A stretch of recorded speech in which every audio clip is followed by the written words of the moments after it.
Hello दोस्तों, स्वागत है आप सभी का हमारे YouTube channel MR world point में। प्रैक्टिस सेट की श्रृंखला में ये आपका आज का 17वां प्रैक्टिस सेट है, जो कि यूपी पुलिस कांस्टेबल के लिए मैथ का प्रैक्टिस सेट है 17वां नंबर का। इससे पहले के प्रैक्टिस सेट चैनल पर डाले जा चुके हैं, यदि आपने अभी तक नहीं देखे हैं देख लीजिए और अपनी तैयारी को और भी मजबूत बनाइए। तो चलिए शुरू करते हैं बिना किसी देरी के आज का प्रैक्टिस सेट नंबर 17। देखिए, पहला क्वेश्चन दिया है, एक त्रिज्या तथा समान ऊंचाई वाले एक बेलन, एक शंकु, एक गोले के आयतनों का अनुपात क्या होगा। तीन चीजें दे रखी हैं, एक बेलन दे रखा है, एक शंकु दे रखा है, एक गोला दे रखा है। इनकी त्रिज्या और ऊंचाई क्या है, समान है। तो इस सवाल को आप तभी कर सकते हैं जब आपको इनके आयतन का फॉर्मूला आता होगा, तभी कर सकते हैं आप, नहीं तो आप नहीं कर पाएंगे। तो देखिए कैसे करेंगे सॉल्व। देखिए, ये तीन चीजें दे रखी हैं, बेलन, शंकु और गोला। बेलन का आयतन होता है पाई आर स्क्वायर एच। शंकु का आयतन होता है 1/3 पाई आर स्क्वायर एच। गोले का आयतन होता है 4/3 पाई आर क्यू। अब वो कह रहा है कि जो त्रिज्या है और ऊंचाई क्या है, समान है। तो आर किसके बराबर है, एच के बराबर है। तो हम इसको मान सकते हैं कि पाई आर स्क्वायर इंटू आर। हमने एच को किसके बराबर रख दिया, आर के बराबर रख दिया। 1/3 पाई आर स्क्वायर इंटू आर बराबर 4/3 पाई आर क्यू। क्लियर, ये तीनों अनुपात में है। अब देखिए, ये आपका क्या बन जाएगा, पाई आर क्यू बन जाएगा। ये क्या बन जाएगा आपका, 1/3 पाई आर क्यू बन जाएगा, क्योंकि आर स्क्वायर में आर का गुणा करेंगे तो आर क्यू हो जाएगा। ये हो जाएगा आपका 4/3 पाई आर क्यू।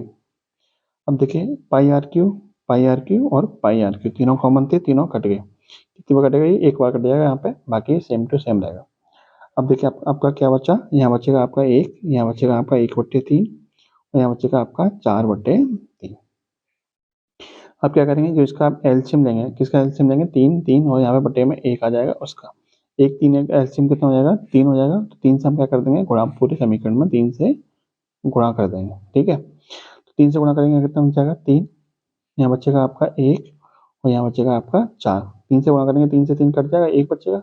4/3 में 3 से गुणा करेंगे, 3 से 3 कट जाएगा, 4 बचेगा। और 1 में 3 से गुणा करेंगे तो 3 बचेगा। यानी आपका जो एलसीएम निकल, आपका जो अनुपात निकल के आएगा वो कितना आ गया, 3:1:4। यही आपसे पूछा था कि तीनों के बेलन का, तीनों के आयतन का अनुपात क्या बन जाएगा, 3:1:4। तो आपका राइट आंसर क्या हो जाएगा, 3:1:4, यानी कि option number C. Next question देखिए, एक छतरी का अंकित मूल्य दे रखा है 162 तथा विक्रय मूल्य दे रखा है 135। आपको बट्टा बताना। तो बट्टा क्या होता है, अंकित मूल्य माइनस के विक्रय मूल्य, अंकित मूल्य माइनस के विक्रय मूल्य। तो 162 में से 135 घटाएंगे, कितना बचेगा, ये बचेगा आपका 27। यानी आपको 27 रुपये की छूट मिली है। कितने में मिली है, तो छूट जो हमेशा मिलती है वो किस पे मिलती है, अंकित मूल्य पे मिलती है।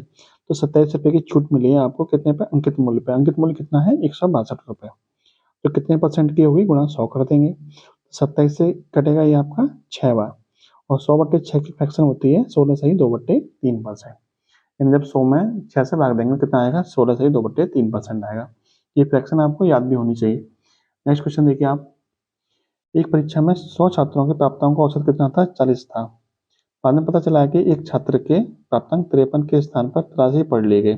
यानी पढ़ने थे कम, लेकिन पढ़ कितने लिए, ज़्यादा पढ़ लिए। तो हम जो एक्स्ट्रा पढ़े हुए हैं वो हटा देंगे, एवरेज घटा देंगे तो हमें सही एवरेज मिल जाएगा। तो देखिए कितना एक्स्ट्रा पढ़ लिया हमने, 53 की जगह हमने कितने पढ़ लिए, 83 पढ़ लिए। तो कितने एक्स्ट्रा पढ़ लिए हमने, 30 एक्स्ट्रा पढ़ लिए। 83 माइनस के 53 यानी कि 30 एक्स्ट्रा पढ़ लिए। और कितने बच्चों पर पढ़ लिए, 100 बच्चों पर। यानी प्रत्येक बच्चे के हिस्से में कितना पढ़ा, तो प्रत्येक हिस्से में पढ़ा 0.3। 0.3 प्रत्येक बच्चे के हिस्से में पढ़ा। तो यदि हम 0.3 को औसत में से घटा देंगे तो हमारा सही औसत निकल आएगा। तो 40 में से 40 माइनस के 0.3 कितना आ जाएगा, 39.7। यानी हमारा जो सही औसत होगा वो कितना होगा, 39.7 हो जाएगा। ये 0.3 हमने क्यों घटाया, क्योंकि हमारे ज़्यादा पढ़ लिए थे हमने, क्योंकि कितना 30 एक्स्ट्रा हमने ले लिए थे, लेकिन हमें 30 कम लेने थे। 53 लेने थे, हमने 83 ले लिए थे, तो 30 एक्स्ट्रा ले लिए ना। तो 30 एक्स्ट्रा ले लिए तो प्रत्येक बच्चे के हिस्से में कितने एक्स्ट्रा पड़ गए थे, तो 100 बच्चे थे, प्रत्येक बच्चे के हिस्से में 0.3 एक्स्ट्रा पड़े थे। तो हमें एक्स्ट्रा थोड़ी डालने हैं, हमें तो एक्चुअल निकालना है। तो 0.3 हम क्या करेंगे, औसत में से घटा देंगे, तो आपका राइट आंसर निकल के आ जाएगा। नेक्स्ट क्वेश्चन देखिए, किसी संख्या के 2/5 भाग के 1/3 का 1/4 15 है, तो इस संख्या का 40% क्या होगा। तो हमने मान ली कि वो संख्या हमारी क्या है, x है। तो x का 2/5 का 1/3, 1/3 हो जाएगा, का 1/4 यानी 1/4 हो जाएगा। इसके बराबर है, 15 के बराबर है। तो देखिए 2 से कटेगा ये 2 बार, और 2 तिया 6, 6 पंजे 30, और 30 इंटू 15 कितना होता है, 450। तो x बराबर कितना आ गया, 450। इन संख्या हमारी निकल के आ गई 450। अब आपसे पूछा कि संख्या का 40% बताइए, तो 450 का 40% यानी 40/100 कर देंगे। देखिए 0 से 0 खत्म, 45 इंटू 4 कितना होता है 180। तो आपकी संख्या कितनी निकल के आ जाएगी 180, यानी कि ऑप्शन नंबर आपका देखिए कौन सा सही हो जाएगा, ऑप्शन नंबर बी आपका राइट आंसर हो जाएगा। नेक्स्ट क्वेश्चन देखिए आप, 10 वर्ष पूर्व सचिन की आयु अरुण की आयु से दोगुनी थी। यदि 10 वर्ष बाद सचिन की आयु 40 वर्ष हो तो अरुण की वर्तमान आयु क्या होगी। तो देखिए इसको डायग्राम समझ लेते हैं। देखिए आपसे बोला है कि 10 वर्ष पूर्व, ये मैंने आपको डायग्राम बना के रख लिया है पहले से ही आपको समझाने के लिए। देखिए क्वेश्चन में बोला है कि 10 वर्ष पूर्व सचिन की जो आयु है वो अरुण की आयु से दोगुनी थी। हमने मान लिया कि अरुण की जो आयु कितनी थी, वो पहले x वर्ष थी, तो सचिन की आयु कितनी हो जाएगी 2x हो जाएगी, 2 वर्ष बोला है, ठीक है। इसके बाद देखिए, तो अब जरा ये बताइए कि 10 वर्ष पूर्व यदि सचिन की आयु 2x थी, तो 10 वर्ष के बाद यानी कि वर्तमान में कितनी हो जाएगी 2x प्लस 10 हो जाएगी। क्लियर, क्योंकि 10 साल जुड़ जाएंगे। फिर 10 वर्ष बाद यानी 10 वर्ष बाद कितनी हो जाएगी, फिर 10 साल जुड़ जाएंगे, तो 2x प्लस के 10 प्लस के 10 यानी कितनी हो जाएगी 2x प्लस के 20 हो जाएगी, नहीं हो जाएगी। अब लेकिन आपसे क्या बोला है कि 2x प्लस 20 नहीं है, उसकी उम्र कितनी है, उसकी उम्र 40 है। 10 वर्ष के बाद सचिन की उम्र कितनी हो जाएगी 40 हो जाएगी, तो उसकी उम्र कितनी हो जाएगी 40। तो 2x प्लस 20 बराबर कितना हो जाएगा 40। यहाँ से 2x बराबर निकल जाएगा 40 माइनस के 20 यानी कि 20। 2x की वैल्यू कितनी आ गई 20, तो यहाँ से x बराबर आ जाएगा आपका 20/2 यानी कि 10। x की वैल्यू कितनी आ गई 10। x क्या था हमारा, अरुण की आयु 10 वर्ष पहले की आयु, x की वैल्यू कितनी आएगी 10। यदि हम चाहें तो अरुण की वर्तमान आयु निकालनी, तो वर्तमान आयु कितनी निकल आएगी, तो हमें क्या करना पड़ेगा 10 में कितना और जोड़ना पड़ेगा 10 साल और जोड़ना पड़ेगा, क्योंकि 10 साल पहले की उम्र थी 10 साल, तो वर्तमान में 10 और जोड़ना पड़ेगा, कितना आ जाएगा 20। तो आपसे यही पूछा था कि अरुण की वर्तमान उम्र कितनी हो जाएगी, तो वर्तमान उम्र हो जाएगी आपकी 20, यानी कि ऑप्शन नंबर ये आपका राइट आंसर हो जाएगा। नेक्स्ट क्वेश्चन देखिए, किसी छात्र को किसी भिन्न का 7/9 ज्ञात करने को कहा गया, उसने भूलवश उस भिन्न का 7/9 से भाग कर दिया। गुणा करने के लिए कहा गया, भाग कर दिया, तथा ठीक भिन्न से 8/21 अधिक भिन्न प्राप्त की, तो सही उत्तर बताइए कितना होगा। तो सही उत्तर कैसे निकालेंगे, देखिए सॉल्व करते हैं इसको। देखिए मान लेते हैं वो भिन्न क्या थी हमारी x थी, गुणा करना था 7/9 से, लेकर किससे भाग कर दिया 7/9 से भाग कर दिया, तो इसमें किससे भाग कर दिया 7/9 से भाग कर दिया, ठीक है। फिर करना कैसे था 7/9 से भाग गुणा करना था, गुणा 7/9। इन दोनों को जो अंतर निकल के आया वो कितना निकल के आया 8/21 दे रखा है आपको सवाल में, इससे अधिक आया ना, तो इसका अंतर कितना हो जाएगा 8/21 हो जाएगा। अब इसको सॉल्व कर लीजिए। देखिए x में 7/9 से भाग दिया जा रहा है, तो भाग का मतलब होता है गुणा, उल्टा करके गुणा कर दीजिए, यानी x गुणा 9/7 बराबर x गुणा 7/9 बराबर 8/21। क्लियर। अब नेक्स्ट देखिए, अब इसको सॉल्व कैसे करेंगे, ये आपका 9x हो जाएगा, 9x बटे में 7 और ये हो जाएगा आपका 7x बटे में 9 बराबर 8/21। सॉल्व करिए इसको, 9 में 81, 7 81 में से 49 गए तो कितना बचे 32, 32 बटे में 7 में 63, 63 32x/63। इस भिन्न को सॉल्व कैसे करते हैं, इसका इसमें गुणा करिए माइनस इसका इसमें गुणा करिए, ठीक है, बटे में इन दोनों का गुणा, तो 9 में 81 माइनस के 49 कितना आया 32, 32 बटे में 7 में 63 बराबर 8/21। क्लियर।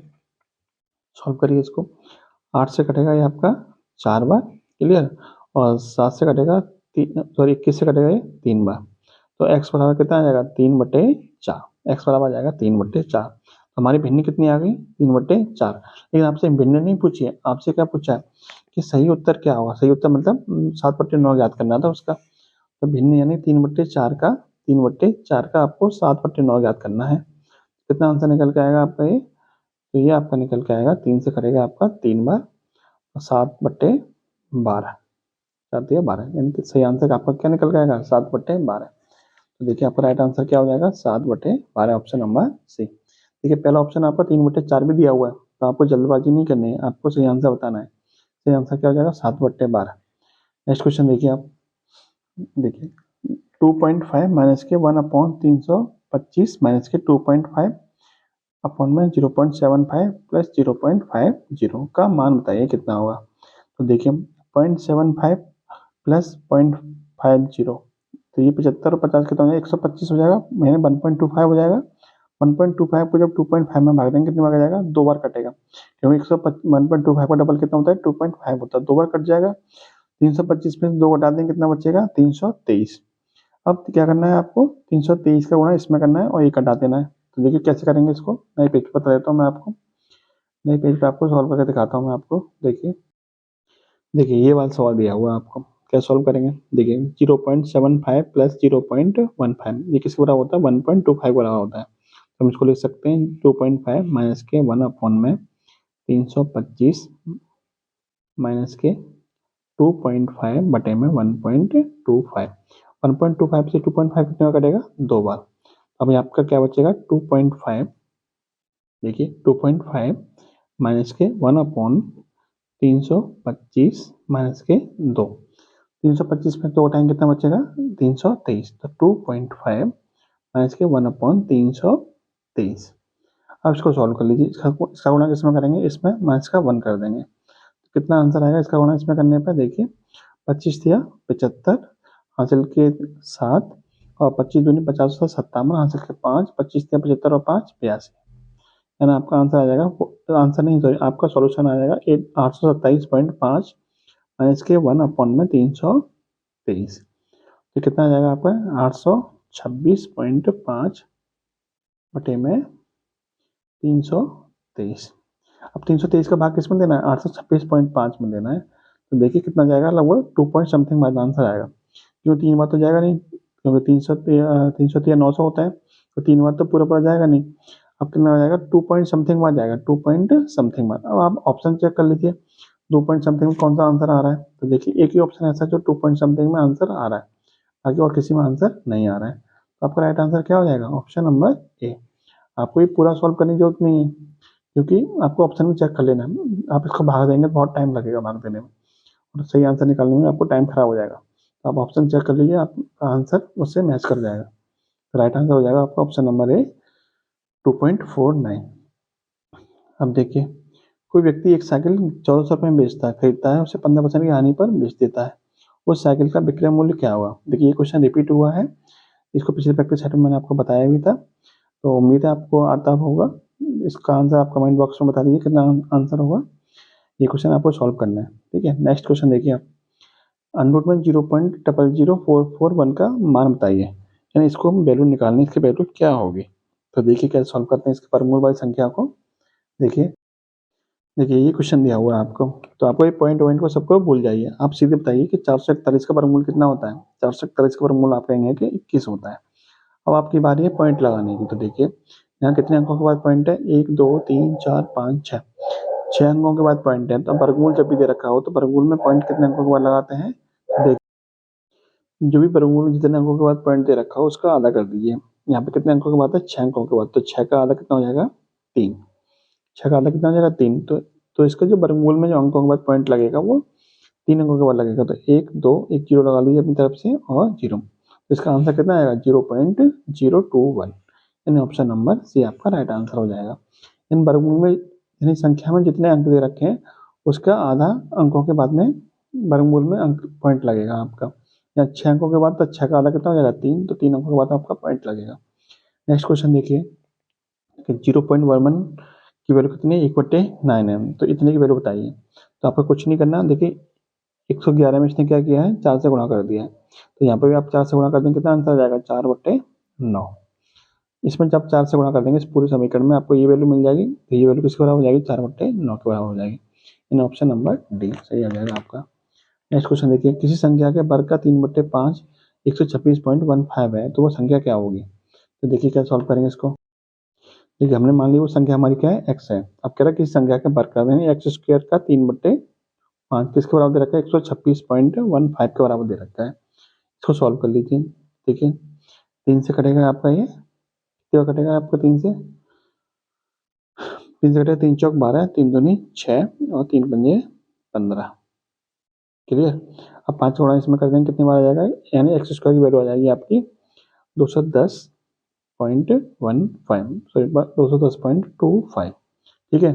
अब आपको इसका वर्गमूल निकालना है, तो इसका वर्गमूल कितना आएगा, तो इसका वर्गमूल आ जाएगा आपका एक्स बराबर आ जाएगा अंडर रूट में 210.25, यानी कि 140 ये आ जाएगा आपका 14.5 का। इसका फॉर्मूला आ जाएगा ये 14.5 का फॉर्मूला आएगा, यानी एक्स की वैल्यू कितनी आ गई 14.5, यानी ऑप्शन नंबर सी आपका राइट आंसर हो जाएगा। नेक्स्ट क्वेश्चन देखिए, अमित, सुमित व नमित 3:5:9 के अनुपात में धनराशि लगाकर किसी साझेदारी में प्रवेश करते हैं। यदि उनके द्वारा निवेश की गई धनराशियों की समयों का अनुपात दे रखा है 2:3:1, तो ज्ञात कीजिए कि व्यापार में हुए लाभ को उनके बीच किस अनुपात में बांटा जाएगा। तो देखिए, जो लाभ जो बटेगा वो इनके द्वारा राशि और समय के गुणनफल के अनुपात में बटेगा। लाभ किस अनुपात में बटेगा कि उनके द्वारा लगाई गई राशि और दिया गए समय के गुणनफल के अनुपात में बटेगा। तो देखिए कैसे सॉल्व करेंगे इसको। देखिए, एक अमित है, एक आपका सुमित है और एक आपका नमित है। ठीक है, 3 लोग हैं। इन्होंने राशि किस अनुपात में इन्वेस्ट की है 3:5:9 में। इन्होंने समय किस अनुपात में दिया है 2:3:1 में। इनके जो लाभ का बंटवारा होगा वो किस अनुपात में होगा, इनके गुणनफल के अनुपात में होगा। यानी 3 दूनी 6, 5 दिया 15, 9 एकम 9, यानी 6:15:9। ये अनुपात अभी भी और भी कट जाएगा, 3 से काट दीजिए 2 बार, 3 से 5, 2 3 से 3, यानी इनके जो लाभों का बंटवारा होगा वो किस अनुपात में होगा 2, 5 और 3 के अनुपात में होगा। 2, 5 और 3 ऑप्शन नंबर सी आपका राइट हो जाएगा। नेक्स्ट देखिए, दो संख्याओं का मासा दे रखा 8, तब निम्नलिखित में कौन सी संख्या ऐसी होगी जो उनका लासा नहीं होगी। तो जो भी संख्या 8 का लासा होगी वो 8 से कटनी चाहिए। तो ऐसी संख्या जो 8 से नहीं कटेगी वो लासा नहीं होगी। तो इनमें से ऐसा कौन सा ऑप्शन है 8 से नहीं कटा, ऑप्शन नंबर डी ऐसा है जो 8 से नहीं कट रहा है। 60 को 8 से नहीं काटा जा सकता है, इसलिए 60 ऐसी संख्या होगी जो उन संख्याओं का लासा नहीं होगी। तो जब जो भी 8 दो संख्या का मासा दे रखा 8, जब मासा 8 दे रखा है तो उनका लासा जो होगा वो 8 के मल्टीपल में तो होगा। तो जब 8 के मल्टीपल में होगा तो उनका लासा 8 से कटना चाहिए। तो ऐसा कौन सा ऑप्शन है जो 8 से नहीं कटा, तो इनमें से ऑप्शन नंबर एक ऐसा ही है डी, जो आपका 8 से नहीं कटा। तो ये आपका क्या हो जाएगा, राइट आंसर हो जाएगा। नेक्स्ट क्वेश्चन देखिए, यदि दो संख्याओं का योग आपका 22 है तो उनके वर्गों का योग 404 है, तो उन संख्या को पर बताइए। तो देखिए, आपने एक फॉर्मूला पढ़ा होगा a प्लस बी का होल स्क्वायर बराबर a square plus B square plus के 2ab। देखिए, दो संख्या हमने और भी मान ले, तो दोनों का योग कितना दे रखा है 22 दे रखा है, तो 22 का वर्ग कितना हो जाएगा 484 बराबर दोनों संख्या के वर्गों का जोड़ कितना दे रखा है 404 बराबर 2ab। 404 को हटाएंगे, 484 में से कितना बचेगा आपका 80 बराबर 2ab। तो ab बराबर कितना आ जाएगा 80/2 यानी कि 40। इसका मतलब दोनों संख्याओं का गुणनफल कितना आ गया 40। आपसे यही तो पूछा था कि उन संख्याओं का गुणनफल बताइए, तो गुणनफल कितना आ गया 40, option number A. Next question देखिए, निम्नलिखित में कौन सी संख्या पूर्ण वर्ग भी है और पूर्ण घन भी है। तो देखिए 343, 125, 81 और 64। 343 पूर्ण घन है लेकिन पूर्ण वर्ग नहीं है। 125 पूर्ण घन है पर पूर्ण वर्ग नहीं है। 81 पूर्ण घन है लेकिन पूर्ण घन नहीं है, पूर्ण वर्ग है। 9 का वर्ग तो है पर पूर्ण घन नहीं है। 64 आपका पूर्ण घन भी है, पूर्ण वर्ग भी है। घन किसका है 4 का, वर्ग किसका है 8 का। तो आपका राइट आंसर क्या हो जाएगा 64। नेक्स्ट क्वेश्चन देखिए आप, देखिए नेक्स्ट क्वेश्चन आपका उसका बार ग्राफ का दे रखा है। तो ये क्वेश्चन क्या है, ये जनगणना दे रखी है और आपकी जनसंख्या दे रखी है करोड़ों में। देखिए, वर्ष 2001 की तुलना में वर्ष 2011 में जनसंख्या में कितने प्रतिशत की वृद्धि हुई है। तो 2001 में जनसंख्या कितनी थी आपकी 54.80 और 2011 में जनसंख्या कितनी होगी 68.40। तो वृद्धि कितने की हुई, तो वृद्धि हुई आपकी 13.60 की वृद्धि हुई। कितनी 13.60 की वृद्धि हुई। आपसे पूछा कितने प्रतिशत की वृद्धि हुई, तो 13.60 बटे में किससे पूछा है 2001 की तुलना में। तो 2001 में कितनी थी 54.80 गुणा 100। अब देखिए, पॉइंट से पॉइंट आपका हट जाएगा, क्लियर, 0 से 0 आपका कट जाएगा। 136/548। देखिए, ये आपका लगभग कितने बार कटेगा, ये आपका लगभग कटेगा 4 बार। कैसे अंदाजा लगाया 13 चौका 52, 6 चौक 24, 13 चौक 52, 6 चौक 24, लगभग 4 बार कटेगा। जब 4 बार कटेगा ये, तो 4 से 100 कितने बार कटेगा 25 बार कटेगा। लेकिन ये 4 से थोड़ा ज़्यादा बार कटेगा, 4 से थोड़ा ज़्यादा बार कटेगा। अंदाजा लगा सकते हो आप, कैलकुलेशन करोगे तो आपको बहुत लंबा पड़ेगा। अंदाजा लगा लिए 13 चौका 52 लगभग 4 बार कटेगा, 4 से 25 बार कटेगा। तो 25 से थोड़ा सा कम है या 25 के आसपास आंसर कौन सा ऑप्शन में है, तो देखिए ये ऑप्शन नंबर ए ऐसा है जो 25 के आसपास दिखाई दे रहा है। ये आपका क्या हो जाएगा राइट आंसर। और इसको आप काट पीट करोगे ना आपको बहुत लंबा पड़ जाएगा समय। तो आपका अप्रोक्सीमेशन में ही आपको आंसर निकालना है।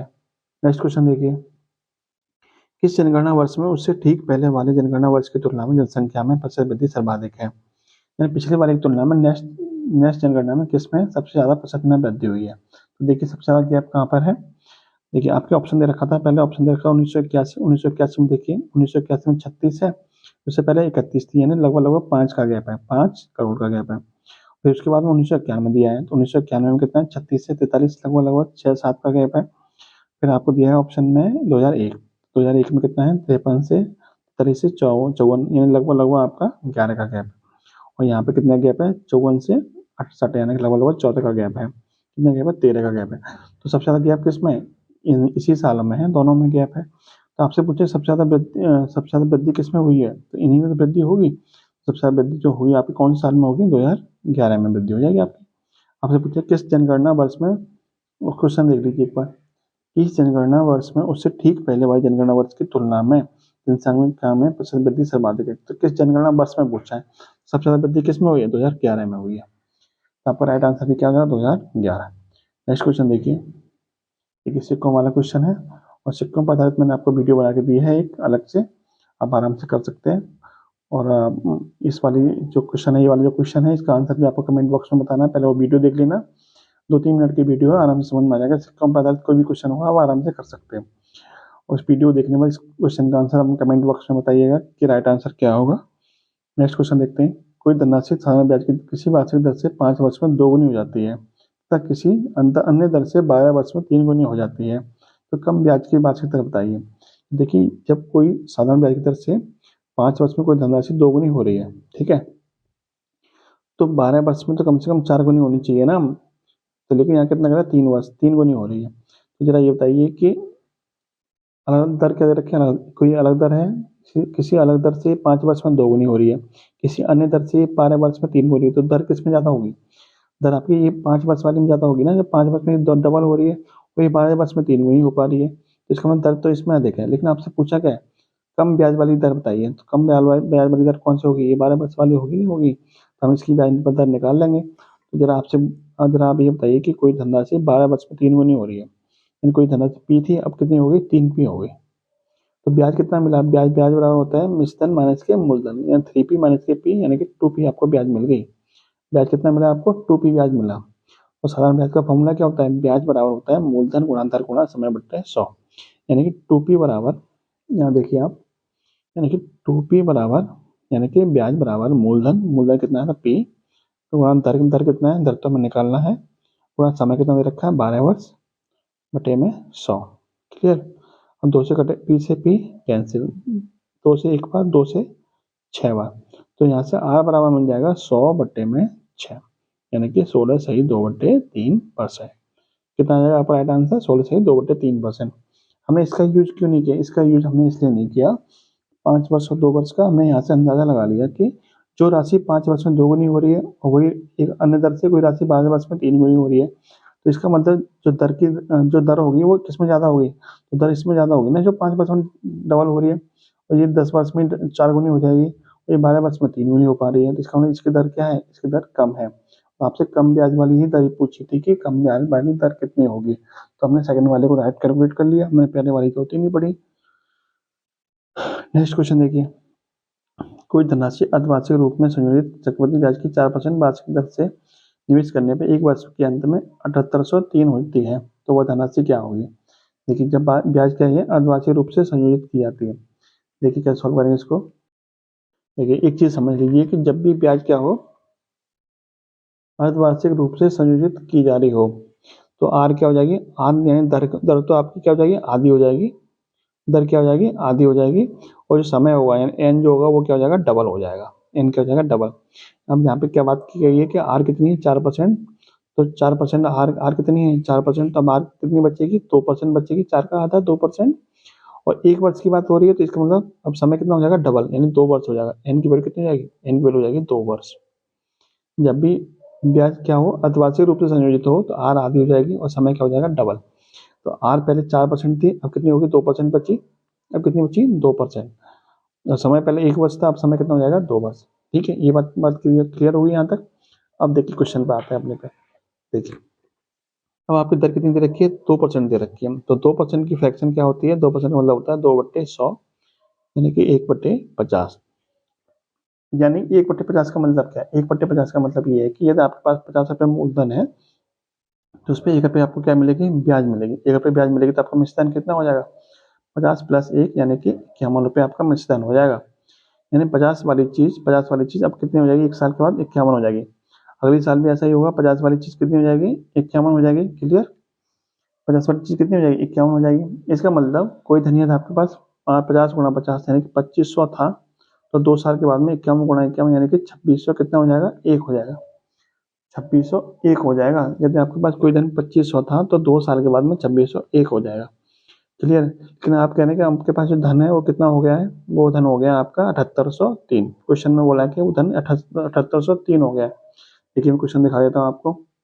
देखिए ये क्वेश्चन है आपका, कोई वर्ष के अंत में धन कितना हो गया, 7803 हो गया है। तो आपको राशि बतानी है, वो राशि कितनी होगी, यानी मूलधन बताना कितना होगा। तो देखिए 2601 का कितना हो गया, 7803। इसका कितना गुना है, 3 गुना। तो राशि हमारी कितनी मानी थी हमने, 2500 मानी, तो 2500 कितना गुना हो जाएगा, 3 गुना। 2500 3 गुना कितना हो जाएगा, 7500। इसका कितना गुना, 3 गुना तो है, 26 × 78 1 × 3, यानी इसका कितना गुना है, 3 गुना। तो इसी भी हमारा कितना गुना होगा, 3 गुना होगा। यानी हमारी जो राशि होगी वो कितनी गुना हो जाएगी, 3 गुनी हो जाएगी। हमारा राइट आंसर कितना हो जाएगा, 7500 हो जाएगा आपका राइट आंसर। यानी ऑप्शन नंबर सी आपका क्या हो जाएगा, राइट आंसर हो जाएगा। तो ये था आज का प्रैक्टिस सेट नंबर 17। वीडियो कैसी लगी कमेंट बॉक्स में जरूर बताइएगा। वीडियो अच्छी लगी तो वीडियो को लाइक भी कीजिए और चैनल को अभी तक सब्सक्राइब नहीं किया, सब्सक्राइब कर लीजिए। जय हिंद, जय भारत।